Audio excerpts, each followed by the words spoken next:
I know that the good senator, who is also happened to have been the chair of agriculture, and he did a very good job when he was the chair of agriculture. I don't know when he lost the script and then lost that seat. But Mr. Speaker, he will understand, as former chair of agriculture, that the issue of planting fertilizer for farmers in the rice sector is a national issue. In fact, it should be declared a national disaster. Because, Mr. Speaker, if you looked at this week's recent TV reports, the rice farmers are suffering because they are now competing with the rice that's coming from abroad. Their rice is not being taken, but the problem starts with the issue of fertilizer.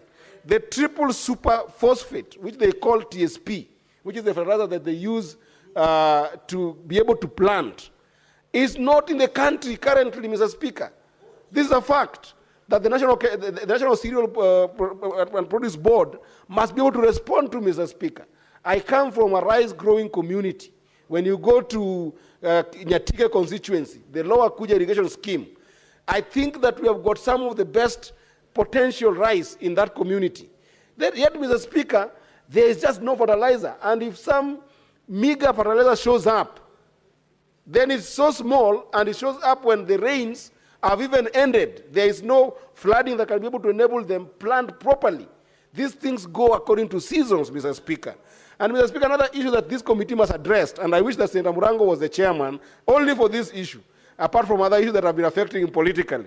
But if it was not for those issues, Mr. Speaker, he would understand that the cooperatives right now in the rice sector are not being given the power to distribute fertilizer, Mr. Speaker. You know very well that when farmers go as individuals to get this fertilizer, Mr. Speaker, they can't because they might not have the money to purchase at sale.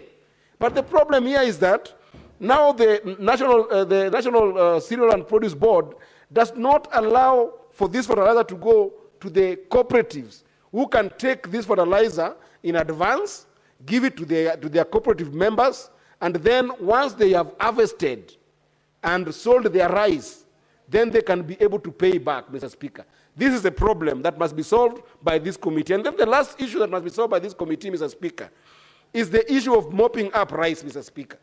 It cannot be that a farmer in Nyatike can go and plant rice, have paddy, then when they give this paddy to a number of agencies that are supposed to buy rice, they are given small prices that then end up delaying for even 3 months, Mr. Speaker. This is happening in Mwea Tebera, this is happening in Nyatike, this is happening to all our farmers.